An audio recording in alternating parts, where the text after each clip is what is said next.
नारायणं नमस्कृत्य नरं चैव नरोत्तमं देवीं सरस्वतीं व्यासं ततो जयमुदीरयेत्.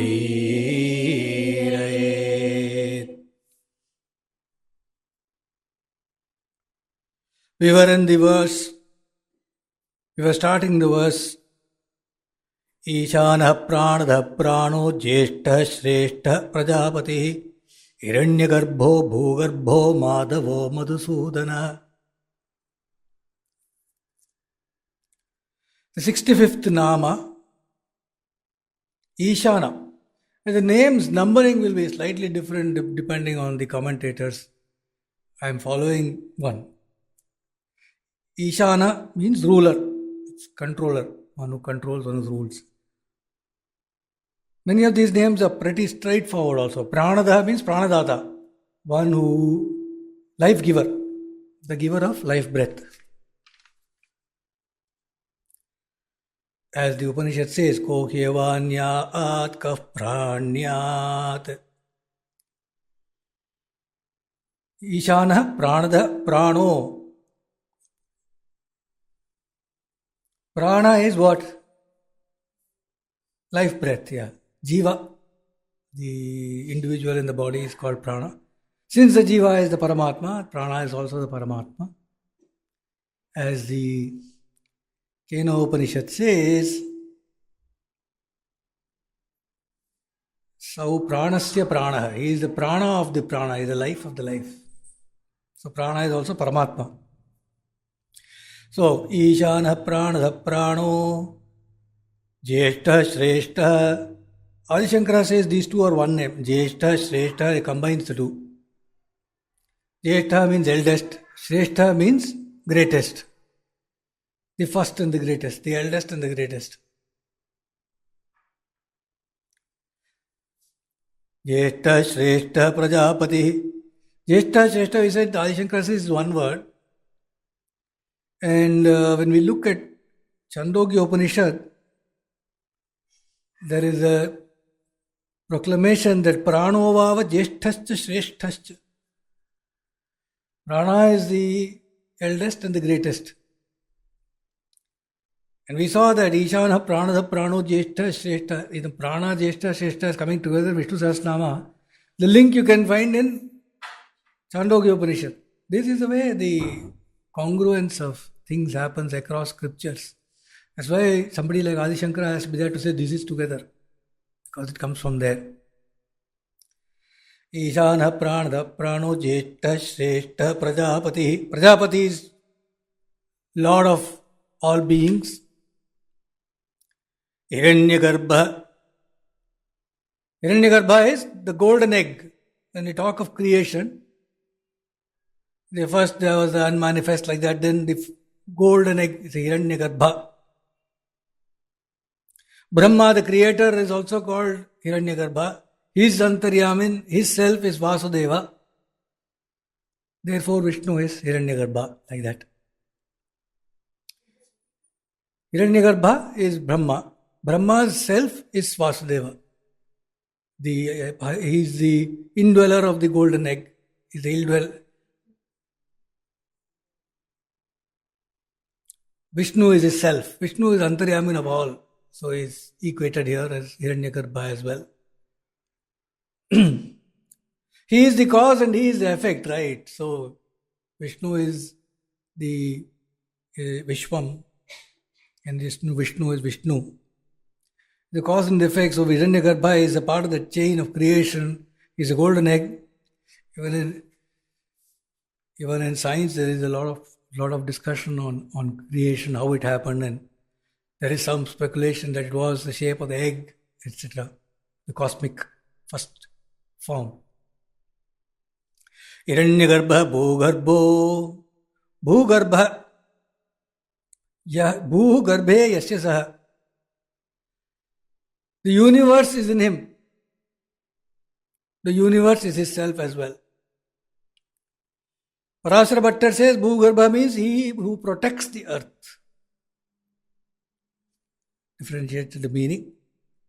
Madhavo Madhusudana. Madhava. Madhava is husband of Lakshmi. That is Madhava. There is another etymological description of Madhava which comes from Udyoga Parva of Mahabharata. Where it says Maunat Dhyanatcha Yogacha Viddhi Bharata Madhavam. How is Madhava to be known? By Mauna, silence, mind, senses, all that. Dhyana, contemplation. Yogacha, by union. What will you know when you do all this? Madhava.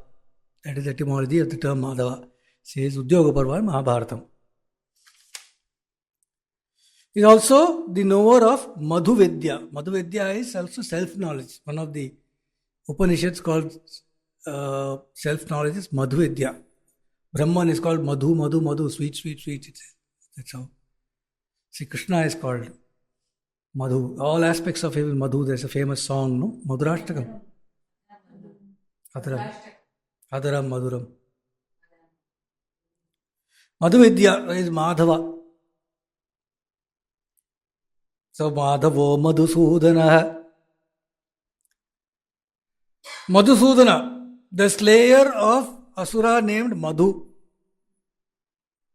You will know that you might have heard the story how Madhu was born of the year of some from Vishnu's year. Madhu and Kaitapa were born. Then he killed them later. Madhusudana.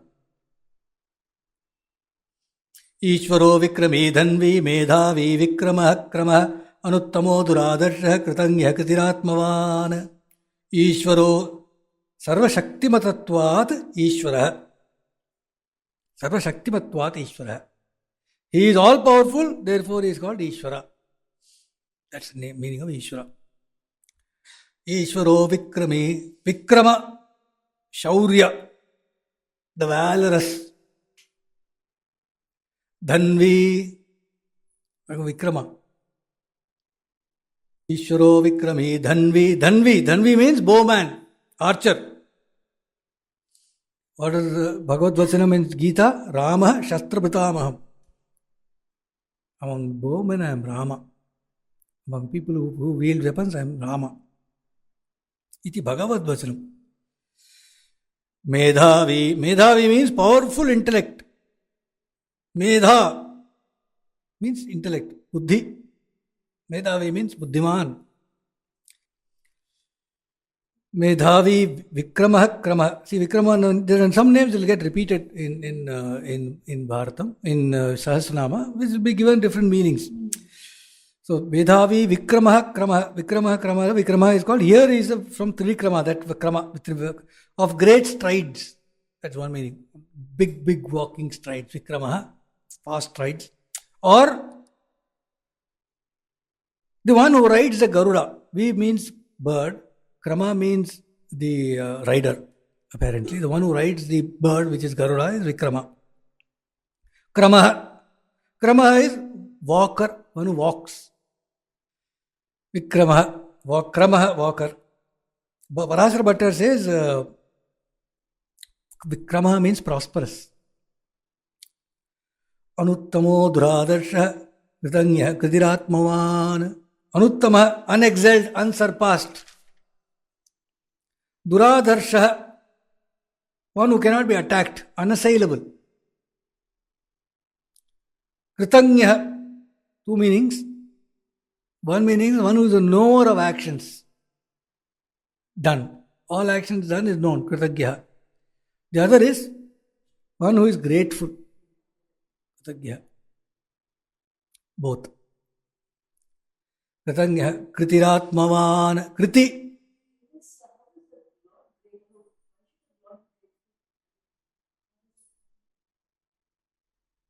Lord is actually the most humble of all. So even the slightest favor that he thinks, even if you don't think so, anything that is done, he is eternally grateful and he'll return it to you thousandfold.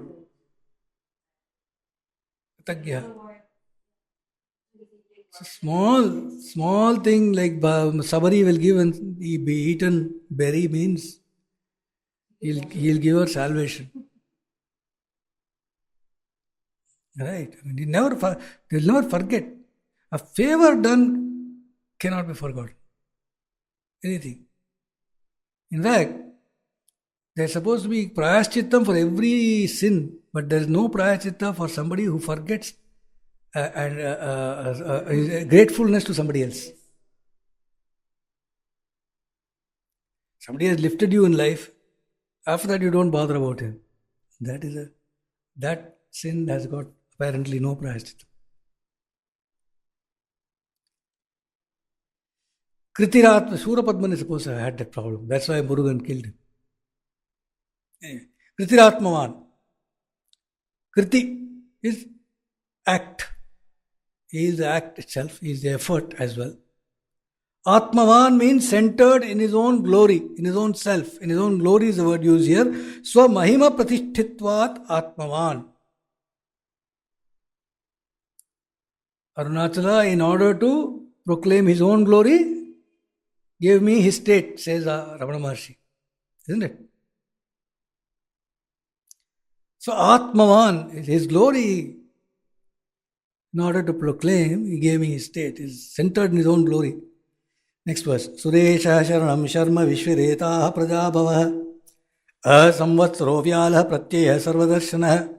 Suresha Suranam Ishvara means the Lord of gods, Devatas. Sharanam, straightforward, refuge. Rama. His purpose statement is that I give Sharanagati. Sharma means bliss.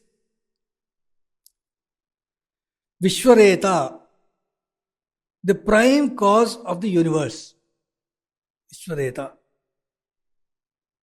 Praja Bhava, the source, Praja, Bhava of Praja, source of all beings. Praja Bhava. Aha. Aha means day, daytime, light. Samvatsaro. Samvatsara means year. Vishnu in his aspect as time. Vishnu Samvatsara. Samvatsara, you see, in our Hindu tradition, the years are divided into 60-year cycles. Samvatsara is 60-year cycle, starting with Prabhava. 60 years will go like that. So this is divided into 20 years of 3. First 20 years starting from Prabhava and ending with Vijaya is supposed to be attributed to Brahma. The second 20 starting from Sarvajit and ending in Parabhava is attributed to Vishnu. The third 20 starting with Plavanga and ending with Akshaya is attributed to Shiva. 20. 60. Then it will start again, 60. Cycle is 60. Yeah, that's why we do Shashtibdabhuti in our tradition, to my mind. Because when you complete 60, you are in the same year as the year you are born. Then God says, I give you another 60 years. You can start afresh. Try to correct yourself. So you're supposed to live up to 120. Vedic is 120. First 60 I have messed it up. Let me try in the next 60, like that. So the 20, the last word. So now in this cycle Prabhava started in 1987. This cycle started in 1987. Prabhava year. And now we are in Vikriti year. This is the 24th year. So we are Vishnu. So it's good to be doing Vishnu Sahasranamam now. So he's Samvatsara. 20 years of sustenance before we get destroyed. 20 years is coming later. Okay, Praja. Samvatsara. Right?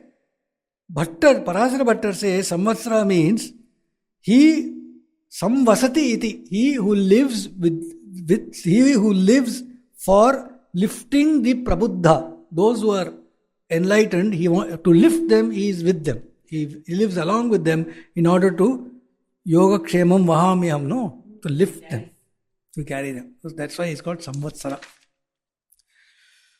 Vyala Samvatsaro Vyala Pratyaya Sarvadarshana. Vyala means, you might have seen this in temples, this composite animal.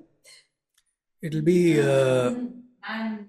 it'll be half lion, half elephant, or bird face, and then some other animal. Vyala. Or a wild elephant is also called Vyala.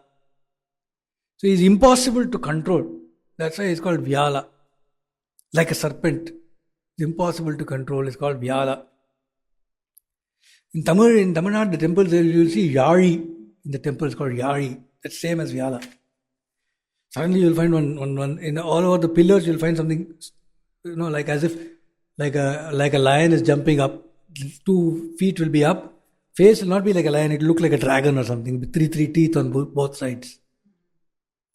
You'll find it in many temples, all temples. You'll find it mostly as soon as you enter near the Gopuram entrance on 2, you'll find. Everywhere inside, when you go to the next entrance, you'll find. Garbhagraham entrance, near that you'll find. The Swami Pallakku you'll find. The palanquin that is carried, the Utsava you'll find. You may find the Yari. It's supposed to be some kind of from a stapati, from the architecture Vishwakarma point of view, a concentrator of energy. It's all Indian tradition. We may not, very little we know. But making into a temple, there are so many things. Right from a design onwards. So many things are there. Just don't know. Yari is very key in temple architecture. Someone was telling me that it is where, when you go into a temple, it is the custodian of your prana, it seems. When you go in, first from all your 5 prana, apana, udana, vyana, samana, one by one, each of these yaris, when you go to the first entrance, it'll take one. So it'll actually become, you'll be depositing your Sharanagati, you will be getting more and more as you walk inside a physical temple, whether you realize it or not. So when you are entering, you're keeping parts of yourself. Your smaller self is being lost when you go in to a temple. And the Dvajastambham is kind of your Lingodbhava in you.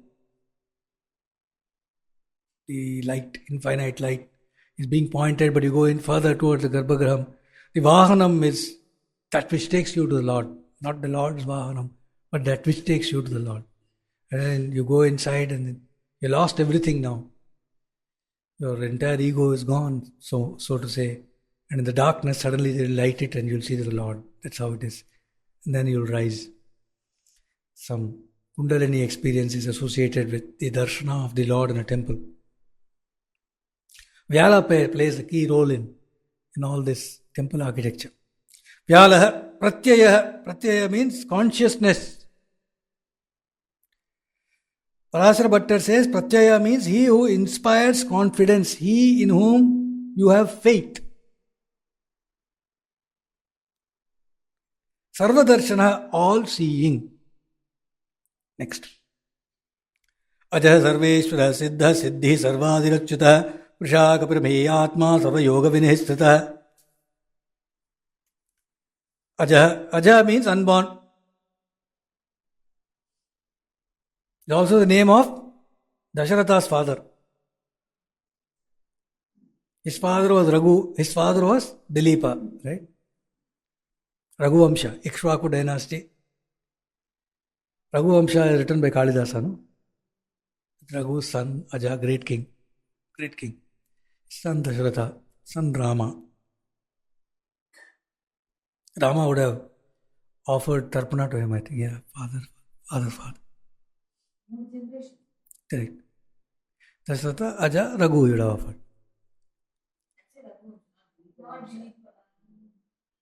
Aja, unborn. Sarveshwara, the Lord of all.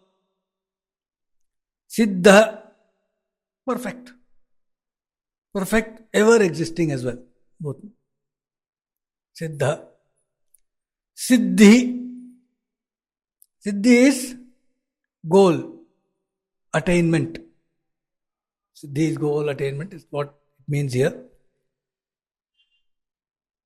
There is also although it's not connected to the name here, since we are in the name Siddhi, is also the Lord of, which is, all Siddhi, all Siddhi is His. What are the Siddhis? Just like a quick look at them. First there is Ashta Siddhi, which is Anima, Garima, Prapti, Prakamya, Ishatva, Vashatva, right? Anima, it's Anima, Mahima, Laghima, Garima, Prapti, like that, yeah. Anima is to be able to become the size of atom. Mahima means to become huge. So somebody who has got these siddhis can suddenly become invisibly small or become hugely big. Yeah. He did both. Hanuman did both. He did both. Anima, Mahima, Laghima. Laghima has to become very light. Very light. Like you can see when you ask, how is Vinayaka able to sit on a mouse? He's like very light. He's eaten so much, huge fellow. No weight on the. We can do it, because it's light, we say, because it's small, because it's big. Laghima. Because it's heavy. Garima is heavy. Make yourself heavy. So heavy that so many times you hear this stories of how the idol was, when it reached one place, it became so heavy it could not be moved from there. So many times. Then there is this Nachyar Koil Garuda Vahanam. Right now, sometime now it goes on, I think. When they take the Garuda Vahanam Nachyar Koil, when they take it out, first there will be two people carrying it, or 4 people, then soon there will be 8 people, 10 people, it will go on becoming heavier. It becomes very heavy. Prapti, first Prapti is unrestrained access to all places. Like when Vidura thought of Sanat Sujata came there. He didn't ring the bell or come through the door or something. He was there. Prakamya, just straight away, you're there. Ishatva is lordship. Vashatva is ability to overpower others. Control others. Vashatva. So the Ashta Siddhi, these are called, and in the wrong hands, they create havoc for the people who use it.